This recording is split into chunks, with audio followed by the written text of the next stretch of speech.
My name's Brianna, and I'm a mom of two of a 2-year age gap, and I'm going to tell you what nobody tells you about this age gap. Okay, Brianna, you're completely right, first of all. In case you haven't seen a video, go check it out. But she essentially talks about that what no one tells you about this age gap is that for years probably after you're having your second one, you are just constantly trying to avoid catastrophe and your kids pretty much like putting themselves in danger or putting each other in danger. So I have friends that have like a 3-year, 4-year, 5-year age gap, and that's a completely different ballgame already. Because if you're a parent too, you know how fast the kids are developing, right? Like 6 months later, if they're 6 months older, for instance, than they were just like 6 months ago, they're already completely different human beings. So, anyways, just to give you an example too, I have two boys, they're 2 and 4 right now.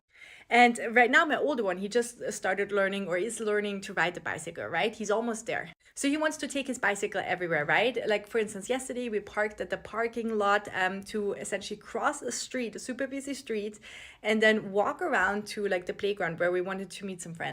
And my younger one, of course, he has to take his balance bike everywhere. He has to do everything that his older brother is doing. When I say everything, I mean everything. And he's 2. He's not 4 years old. So obviously some of the stuff that his older brother is doing, he just can't do yet. But he doesn't care about that at all. And of course, he's in his terrible twos right now. And so has a lot of rage and anger.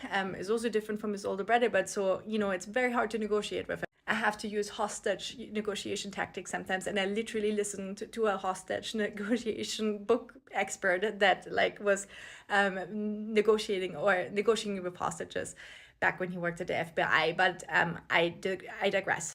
So anyway, so my younger one then wants to take his balance bike. He doesn't know, he knows even less than my older one about street rules. I'm obviously trying to teach them, right? I'm trying to teach my older one as well.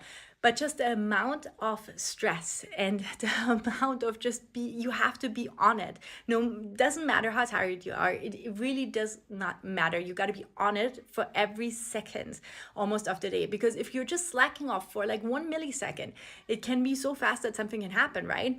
And just like literally, of course you also want to give them, joyful childhood memories. And I want my older one to be able to learn how to ride the bike, right? And so yeah, just like that, kind of navigating these situations and these moments. And like now we are of course training our older one. We're about to, oh my gosh, we are about to like potty train him as well. And listen, if you're a fellow parent who can, give me some tips, I have no idea. Because how on earth I will have to negotiate with my older one every time we're out and about and my young one has to go potty. Now I have to negotiate with my older 4-year-old to come with me.